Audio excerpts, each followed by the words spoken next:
Welcome to SR developers. అందరికీ నమస్కారం. Sagar highway, Vijayawada highway, Srisailam highway, Bengaluru హైవేలో కొన్ని వ్యవసాయ భూములు అమ్మకానికి ఉన్నాయండి.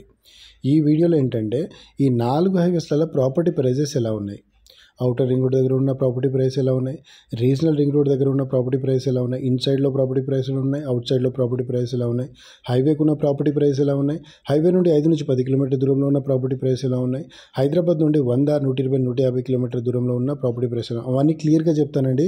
వీడియో లాస్ట్ వరకు చూడండి. లాస్ట్ వరకు చూసారనుకోండి, ఈ 4 హైవేస్లలో మీకు ఎక్కడైనా ప్రాపర్టీ కొనే ఆలోచన ఉందనుకోండి, ఒక క్లారిటీ వస్తుందండి. ఎందుకంటే మేము చెప్పడం కాదండి, మేము చెప్పినా వేరే మీడియేటర్ చెప్పినా మీరు డైరెక్ట్ వెళ్ళినా ప్రైజెస్ అయితే మారవండి. మీకు ఒక క్లారిటీ వస్తుంది. సో మనం కొనాలన్నా ఒక క్లారిటీ వస్తుంది. సో ఈ ఏరియాలో కొంటే బాగుంటుందనే క్లారిటీ కూడా వస్తుందండి. సో లాస్ట్ వరకు చూడండి. లాస్ట్ వరకు చూస్తే ఈ క్లారిటీ అయితే మీకు వస్తుందండి. అండ్ మోర్ ఓవర్ ఏంటంటే నేను ఎంత చెప్పినా కానీ మీకు ఒక 50% ఐడియా మాత్రమే వస్తుంది. మిగతా 50% మీరు ఎప్పుడైతే ప్రాపర్టీ విజిట్ చేస్తారో అప్పుడు క్లియర్గా అర్థమవుతుందండి. మా దగ్గర ఏంటంటే హైదరాబాద్ నుండి 40 కిలోమీటర్ నుంచి 150 కిలోమీటర్ దూరంలో ఉన్న ప్రాపర్టీ కూడా ఉన్నాయండి. ఒక హైవేలో కాదు, ఈ 4 హైవేస్లలో ప్రాపర్టీస్ ఉన్నాయి. సో మీకు ఎలా కావాలన్నా చూపెట్టగలుగుతాం. హాఫ్ ఎకర్ నుంచి మీకు ఎన్ని ఎకరాలు కావాలన్నా అన్ని ఎకరాలు అయితే ప్రాపర్టీ డీల్ చేస్తామండి. అలాగే ఇప్పుడు ఫస్ట్ విజయవాడ హైవే అండి. విజయవాడ హైవేలో ప్రాపర్టీ ప్రైస్ ఎలా ఉన్నాయి? విజయవాడ హైవే అంటే LB Nagar, Ramoji film city, Choutuppal, Chityal, Narketpally, Nakrekal, అలా మళ్ళీ మనం రైట్ వెళ్ళిపోతే నల్గొండ అండి. సో నల్గొండ నుంచి మళ్ళీ మిర్యాలగూడ, సో ఆ ఏరియా అంతా వస్తుంది. సో ఈ ఏరియాలో ప్రాపర్టీ ప్రైస్ ఎలా ఉన్నాయంటే up to Hyderabad to LB Nagar to Choutuppal వరకు అయితే కోట్లలోనే ఉందండి. హైవే కొనాలంటే 4 కోట్లు 5 కోట్లు అలా ఉన్నాయండి. హైవే నుంచి లోపలికి వెళ్ళామనుకోండి, ఒక 5 నుంచి 10 కిలోమీటర్ వెళ్ళామనుకోండి, కొన్ని జోన్లు ఉంటాయండి. జోన్లు కూడా ఇంపార్టెంటే. ఇండస్ట్రియల్ జోన్ అని, కన్జర్వేషన్ జోన్ అని ఈ జోన్లు కూడా ఉంటాయండి. మనకు ఈ జోన్లలో కొన్ని జోన్లలో ఏంటంటే పర్మిషన్ ఉండదు. సో మనం ఏదైనా డెవలప్ చేసుకోవాలన్నా పర్మిషన్ ఉండదు. అవన్నీ క్లియర్గా తెలుసుకోవాలండి. అందరు మీడియేటర్ చెప్పారు, మనకి ఏదైనా ప్రాపర్టీ తక్కువలో వస్తుందంటే అరే ఈ ప్రాపర్టీ తక్కువలో వస్తుంది ఇమీడియట్లీ కొనుక్కోవాలని చెప్పేసి కొనుక్కోవడానికి ట్రై చేస్తుంటాం. కానీ సో ఏ జోన్ కిందకి వస్తుంది, ఇది ఫ్రీ జోనా, కన్జర్వేషన్ జోనా, ఇండస్ట్రియల్ జోనా, లేకపోతే ఏ జోను, R1 జోనా, రెసిడెన్షియల్ జోనా, ఇవన్నీ క్లియర్గా చెక్ చేసుకోవాలండి. చెక్ చేసుకోకుండా ప్రాపర్టీస్ అయితే కొనొద్దు. సో మీరు అన్ని హైవేస్లలో ఉంటుందండి జోన్ వ్యవస్థ. సో మీరు ఒకసారి చూడండి. ఇప్పుడు రీసెంట్గా ఏంటంటే మన కాంగ్రెస్ గవర్నమెంట్ ఏంటంటే సో జోన్ల వ్యవస్థ కూడా మారుస్తామని చెప్పేసి అంటున్నారు. బట్ ఎంతవరకు మారుతుందా మారదా అనేది కూడా మనం చెప్పలేము. సో ఇప్పటికైతే జోన్లు అయితే చూసుకోవాలి. పర్మిషన్ దాన్ని బట్టే పర్మిషన్లు వస్తాయి. ఇప్పుడు వెంచర్ చేయాలన్నా కానీ జోన్లు అయితే మారాలండి. సో ఒకసారి చూసి ఆలోచించండి.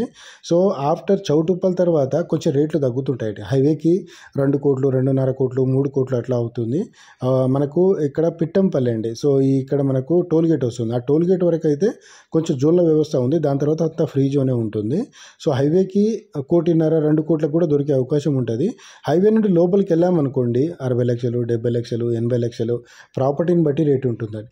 అలాగే కొంచెం ముందుకు వెళ్ళామనుకోండి చిట్యాల, సో హైదరాబాద్కి 60 కిలోమీటర్లు అవుతుంది చిట్యాల. సో ఆ ఏరియాలో కొంచెం 40-45 లక్షలలో కూడా దొరుకుతుందండి. అంటే హైవే కాదు, హైవే నుంచి 5 నుంచి 10 కిలోమీటర్ లోపు అండి. సో ఈ ఏరియా చెప్పగలుగుతున్నా.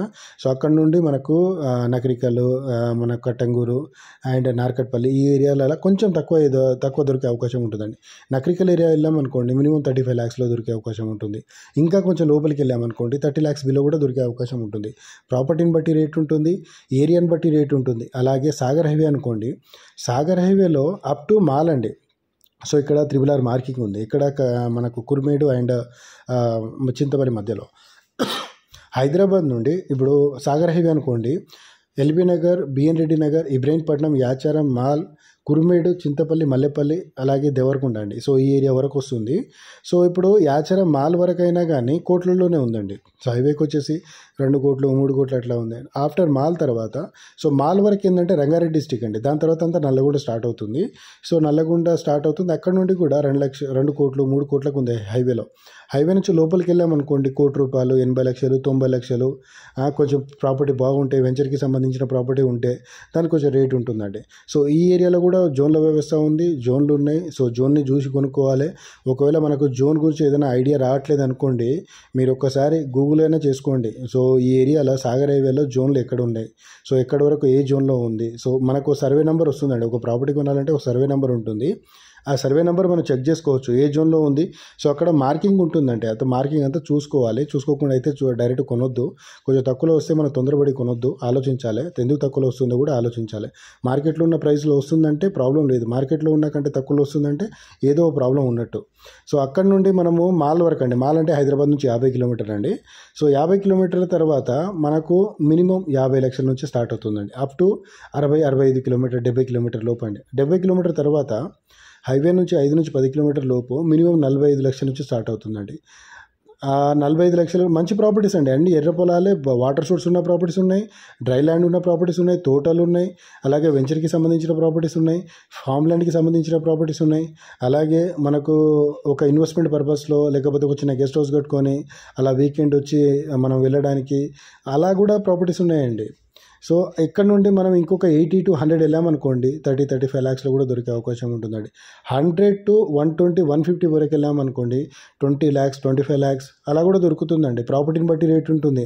మళ్ళీ 20 ల్యాక్స్లో నాకు ప్రాపర్టీ కావాలి, రౌండ్ ఫిగరే కావాలి, సో నేను అక్కడ వెళ్ళి చూసుకుంటా అంటే ప్రాపర్టీ నచ్చకపోతే మేమేం చేయలేమండి. ఒక మంచి ప్రాపర్టీ కొనాలంటే మీకు జెన్యున్గా చెప్తున్నాను నేను, 25 ల్యాక్స్ పెడితే మంచి ప్రాపర్టీ చూడొచ్చు అండి. కాకపోతే డిస్టెన్స్ పెరుగుతుంది, బట్ ప్రాపర్టీ బాగుంటుంది, ప్యూర్ రైట్ సాయిల్ ఉంటుంది, వాటర్ సోర్స్ ఉన్న ప్రాపర్టీస్ ఉన్నాయి. నేను చాలా వీడియోస్ చేశానండి, కొంచెం తక్కువ రేట్లో కూడా ఉన్న ప్రాపర్టీస్ కూడా ఉన్నాయని చెప్పేసి చేశాను. సో మీరు ఒకసారి చూడండి, నా ఛానల్ మొత్తం సెర్చ్ చేయండి, ఒకసారి మీరు ఆ బయోలో వెళ్ళి చూడండి, వీడియోస్లలో అవన్నీ క్లియర్గా ఉంటాయి. అండ్ మోర్ ఓవర్ ఏంటంటే మీకు ఏదైనా చిన్న డౌట్ ఉన్నా లేకపోతే ఎక్కడైనా ప్రాపర్టీ కొనాలనుకున్నా, సో మీకు ఏమైనా సజెషన్ కావాలని నాకు కాల్ చేయవచ్చండి, నేను చెప్పగలుగుతా. కొంచెం బిజీగా ఉండి ఫోన్ లేపకుండా ఉండడము, లేకపోతే ఇంకేదైనా వేరే వర్క్లో ఉండి ఫోన్ మళ్ళీ కాల్ అయితే చేస్తామండి.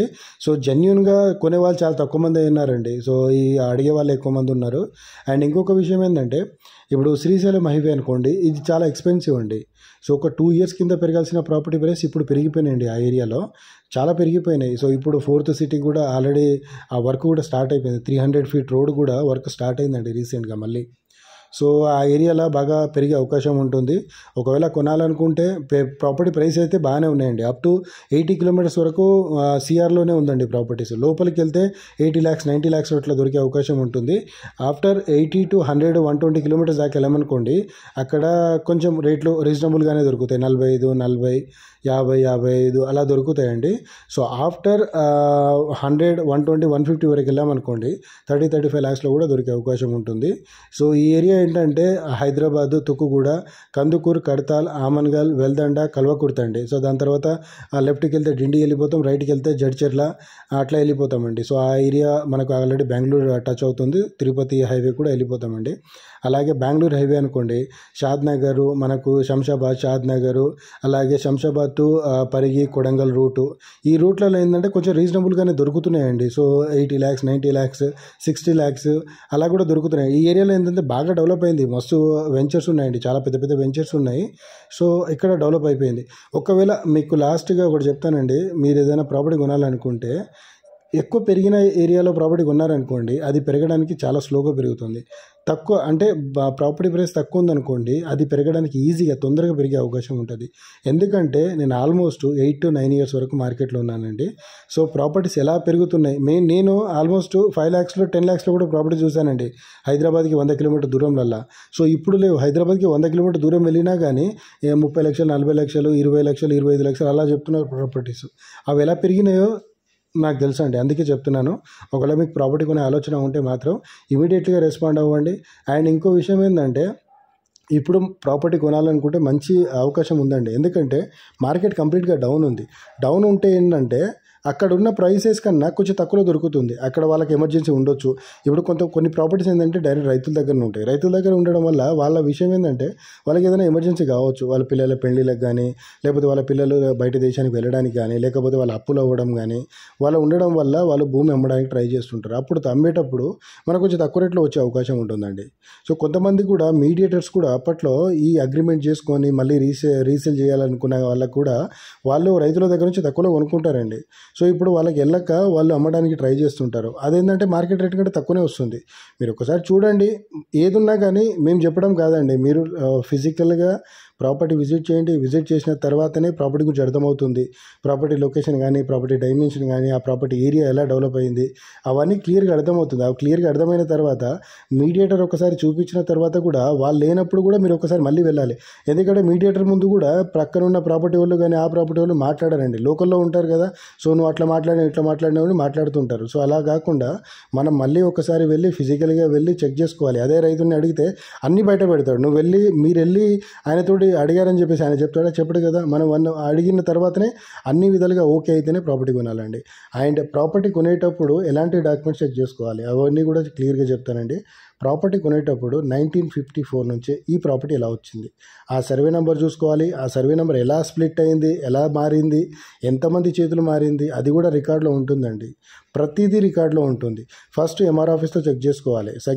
చెక్ చేసుకున్న తర్వాత డాక్యుమెంట్స్ అంతా కరెక్ట్గానే ఉంది, ఓకే నో ప్రాబ్లం అనుకుంటే ముందుకు వెళ్ళొచ్చు. ఒకవేళ ఎంఆర్ ఆఫీస్లో కూడా ఏదైనా చిన్న డౌట్ ఉంటుంది.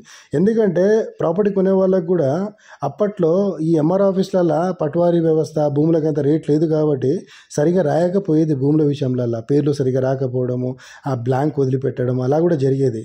సో ఒకవేళ అక్కడ కాకపోతే మనకు 2020 నుంచే కదా మనకు ధరణిలో అవుతుంది ఎంఆర్ ఆఫీస్లో రిజిస్ట్రేషన్ అయ్యేది. దానికంటే ముందంతా ఎస్ఆర్ ఆఫీస్లోనే కదా. సో ఇక్కడ ఎంఆర్ ఆఫీస్లో దొరకని రికార్డు మొత్తం ఎస్ఆర్ ఆఫీస్లో దొరుకుతుంది. ఎస్ఆర్ ఆఫీస్లో దొరకని రికార్డులన్నీ ఆర్డీఓ ఆఫీస్లో దొరుకుతుంది. ఆర్డీఓ ఆఫీస్లో దొరకని రికార్డులన్నీ మన కలెక్టరేట్ ఆఫీస్లో దొరుకుతుందండి. సో ఇవన్నీ గమనించాలి. మనం ప్రాపర్టీ కొనాలంటే ప్రాపర్టీ నచ్చగానే అది నచ్చగానే మనము ప్రాపర్టీ కొనేది కాదండి. ప్రాపర్టీ డాక్యుమెంట్స్ కూడా క్లియర్గా ఉండాలి. ఒకవేళ మీరు ఇప్పుడు ఏదైనా డాక్యుమెంట్ లేకపోయినా మీరు కొన్నారనుకోండి, ఫ్యూచర్లో మీరు మళ్ళీ అమ్మాలనుకోండి, అప్పుడు డాక్యుమెంట్ కరెక్ట్గా లేకపోతే ఆపోజిట్ వాడు అన్ని చూసుకొనే కొంటాడండి. సో మనం కూడా చూసుకొని కొనాలి. మళ్ళీ రీసేల్ చేసుకోవాలనుకున్నా కానీ ఇమీడియట్లీగా రీసేల్ అయ్యేలా చూసుకోవాలి. రీసేల్ మీన్స్ ఏదైనా డౌట్ మనకి ఏదైనా అవసరం వచ్చింది, ప్రాపర్టీ సేల్ చేయాలనుకుంటాము, ఇమీడియట్లీగా సేల్ అవ్వాలి. అలాగే ఉండిపోయి మళ్ళీ మనకి ఇబ్బంది అయ్యి అలా అవన్నీ చూసుకోవద్దండి. అండ్ ఇంకొక విషయం ఏంటంటే ప్రాపర్టీ చూసే ముందే ఏదైనా చిన్న గిట్టు పంచాయతీలు ఉంటాయండి. గిట్టు పంచాయతీలు పెద్ద పంచాయతీలు ఏం కావు. సో ఇప్పుడు నాగలి దున్నడం వల్ల ఆ గెట్ ఏంటంటే ఓసారి దున్నడం వల్ల అటు ఇటు జరుగుతుంది. సో 1 or 2 గుంటస్ అటు ఇటు కామన్గా జరుగుతుంటుంది.